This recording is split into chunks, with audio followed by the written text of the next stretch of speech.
আর আমার প্রিয় বন্ধুরা, তোমরা সবাই কেমন আছো? আশা করি ভালো আছো, আর আমিও খুব ভালো আছি।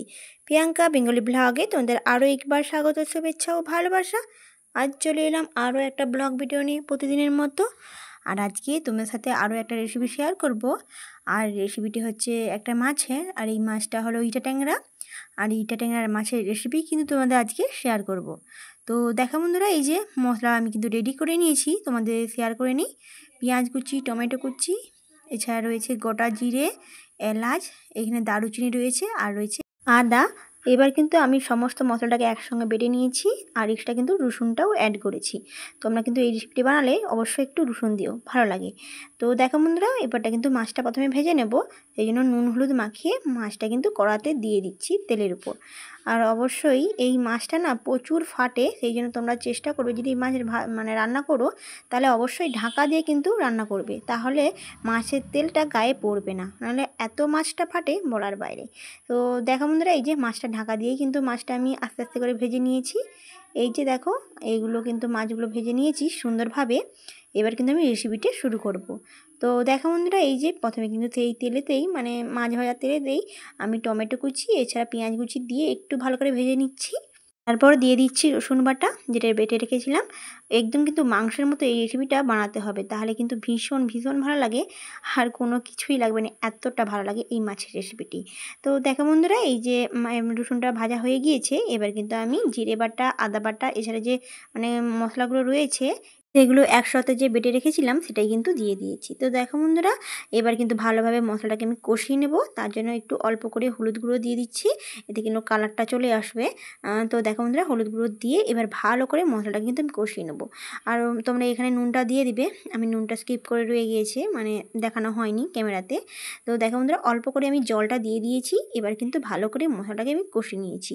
আর অবশ্যই একটু জল দিয়ে কষিয়ে নিবে, তাহলে কিন্তু চুঁয়ে যাওয়ার সম্ভাবনা থাকবে না, আর কালারটাও কিন্তু ভীষণ সুন্দর আসবে।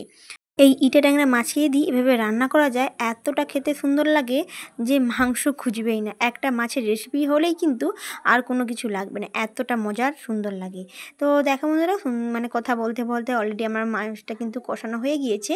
এবার আমি একটু গরম মশলা দিয়ে দিচ্ছি এখানে। এখানে গরম মশলা দিলে একটা সেন্ট খুব সুন্দর আসবে, এছাড়া কিন্তু মাছের যে রেসিপির যে স্বাদ আরও ভালো লাগবে। যেহেতু আমি মাংসের মতো রান্না করতেছি এই মাছের রেসিপিটি, সেই জন্য একটু গরম মশলা দিয়ে দেবে। তো দেখো বন্ধুরা, এই যে ভালোভাবে কিন্তু আমি সব কষিয়ে তারপর কিন্তু আমি জলটা দিয়ে দিচ্ছি।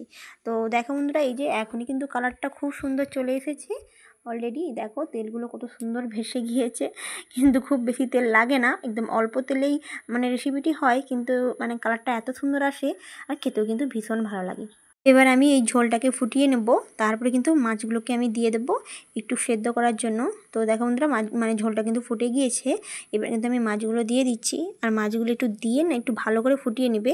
এত যে ঝোল রয়েছে এতটা কিন্তু থাকবে না, একদম একটু গায়ে গায়ে করলে এই রেসিপিটা কিন্তু ভালো লাগে। তো ফাইনালি দেখো, এবার কিন্তু আমি একটু ফুটিয়ে নিচ্ছি। তো দেখো বন্ধুরা, এই যে অলরেডি হয়ে গিয়েছে, দেখো অনেকটা জল মরে গিয়েছে।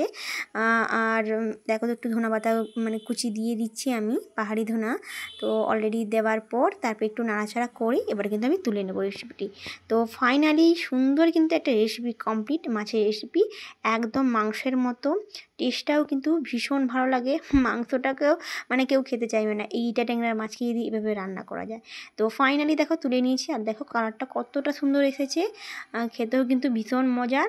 আর আমি কিন্তু ইটা ট্যাংরা মাছকে এভাবেই রান্না করি, আর এইভাবে রান্না করলে কিন্তু আমাদের বাড়ির সবাই মাছ যে এতগুলো রয়েছে না, প্রত্যেকেই দুটো করে মাছ চলে যায়, এরকমই আমি মাছেই রান্না করি। আমাদের যেহেতু 3 জন আছে, সেই জন্য অলরেডি আমি দুটো দুটো করেই মাছ নিয়েছি। তো কেমন লেগেছে বন্ধুরা, তোমরা কিন্তু কমেন্টে জানিও।